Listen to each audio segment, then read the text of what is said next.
और दोस्तों कैसे हो। मैं जानता हूँ बहुत लंबा गैप हो चुका है हमारे पिछले वीडियो के बाद, मगर आप चिंता मत कीजिए, अब से रेगुलरली वीडियोस आती रहेंगी।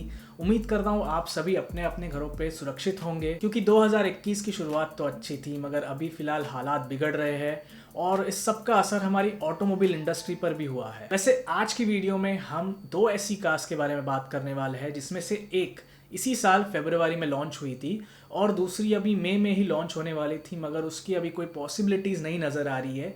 तो शायद जून एंड या जुलाई या उसके बाद भी लॉन्च हो सकती है। हम बात कर रहे हैं टाटा सफारी और Hyundai अल्काज़ार के बारे में।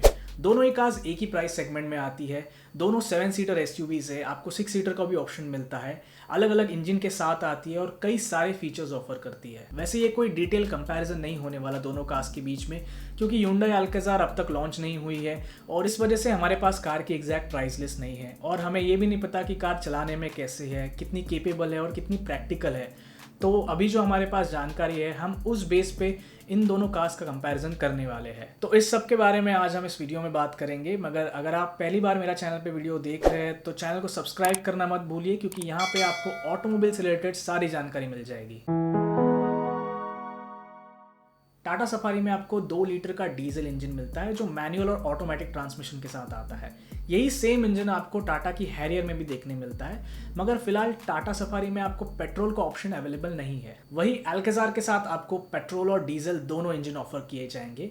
1.5 लीटर का डीजल इंजन जो क्रेटा के साथ आता है वही अल्काज़ार में भी मिलेगा, और एक 2 लीटर का पेट्रोल इंजन जो हमें Hyundai की एलांट्रा में देखने मिलता है वो यहाँ पे ऑफर किया जाएगा। दोनों इंजन्स में आपको मैनुअल और ऑटोमेटिक ट्रांसमिशन के ऑप्शंस अवेलेबल है। अल्काज़ार में आपको ज्यादा इंजन ऑप्शंस मिलते हैं सफारी के मुकाबले, और पेट्रोल इंजन की वजह से ज्यादा बायर्स अल्काज़ार प्रेफर करेंगे। मगर जो डीजल लवर्स है उनके लिए टाटा सफारी एक बेहतर ऑप्शन होगा, क्योंकि सफारी के साथ जो हमें 2 लीटर का डीजल इंजन मिलता है वो अल्काज़ार के मुकाबले ज्यादा पावर जनरेट करता है, इसीलिए वो बेहतर साबित होता है अल्काज़ार के 1.5 लीटर डीजल के मुकाबले। लुक्स और डिज़ाइन में दोनों ही कार्स का अपना अपना अलग अप्रोच है। टाटा सफारी के लुक्स बोल्ड और बल्की है और उसका रोड प्रेजेंस ज़्यादा है। वही अल्काज़ार के लुक्स थोड़े सटल और स्लीक है। हालांकि Hyundai ने अब तक अल्काज़ार को पूरी तरह रिवील नहीं किया है, मगर जो इंटरनेट से हमें इमेजेस मिले हैं उससे हमें ये पता चलता है कि जो फ्रंट लुक है अल्काज़ार का वो एग्जैक्टली सेम है क्रेटा की तरह। साइड से भी थोड़ा बहुत आपको सिमिलर दिखाई देगा। जो रेयर एंड है वहाँ पे चेंजेस किए गए हैं, वहाँ पे वो प्रॉपरली एसयूवी जैसा फील आता है, थोड़ा बहुत सिमिलर लगता है फोर्ड की एंडेवर की तरह। Hyundai अल्काज़ार की जो हेडलाइट्स है वहाँ हमें ऑल एलईडी सेटअप देखने मिलता है, सेम जो क्रेटा में हमें मिलता है। पर जो टाटा सफारी है तो उसके जो लो बीम्स है और जो DRLs है सिर्फ वही एलईडी है। जो हाई बीम और फॉग लैम्प्स है उसमें हमें हेलोजन सेटअप देखने मिलता है। मेरे हिसाब से टाटा को ऑल एलईडी सेटअप देना चाहिए था हेडलैम्प्स और फॉग लैम्प्स में। मैंने फिलहाल दोनों ही कार्स चलाई नहीं है, मगर मैं टाटा हैरियर में बैठा हूँ जिसका जो ड्राइवर्स कॉकपिट है वो एग्जैक्टली सेम है टाटा सफारी की तरह, और मैंने पुरानी क्रेटा चलाई है। तो इससे मैं एक अंदाज़ा लगा सकता हूँ कि अल्काज़ार भी चलाने में कैसी होगी, कैसा उसका हैंडलिंग होगा। सफारी बाहर से एक बड़ी कार लगती है और जब आप ड्राइवर सीट पे बैठते हो तब भी आपको वही सेम फीलिंग महसूस होती है।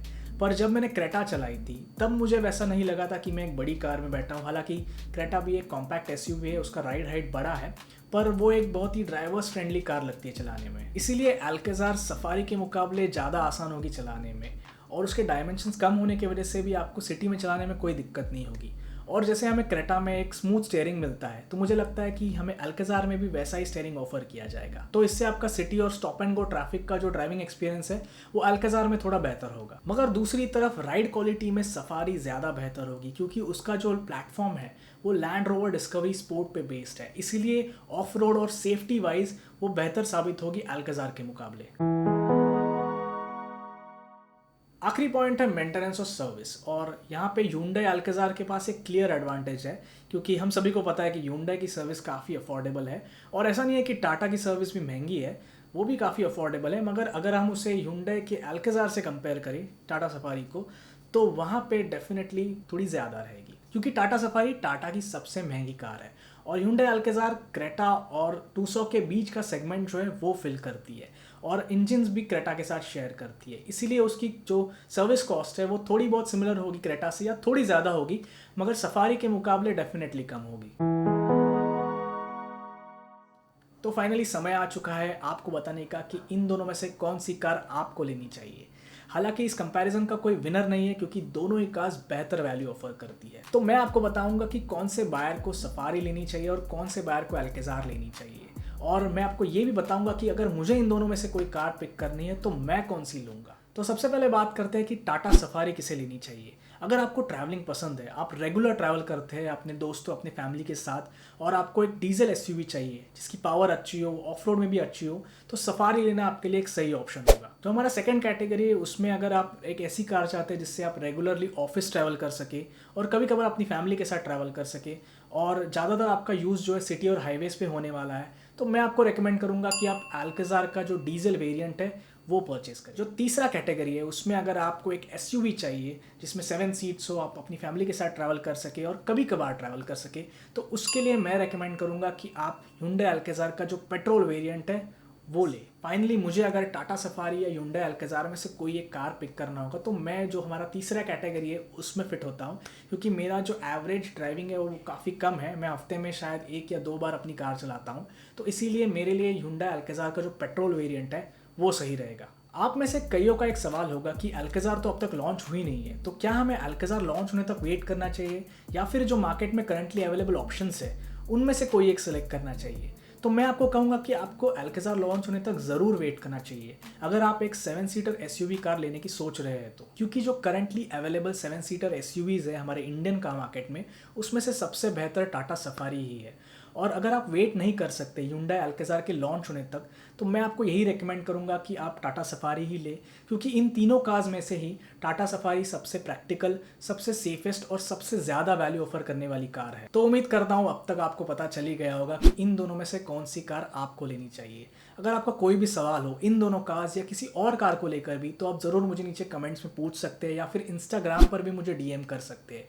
और ये वीडियो पसंद आ जाए तो लाइक और शेयर करना मत भूलिए, और चैनल पे पहली बार आए हैं तो सब्सक्राइब करना भी मत भूलिए, क्योंकि ऐसी ही आपको ऑटोमोबाइल से रिलेटेड लेटेस्ट जानकारी मिलती रहेगी।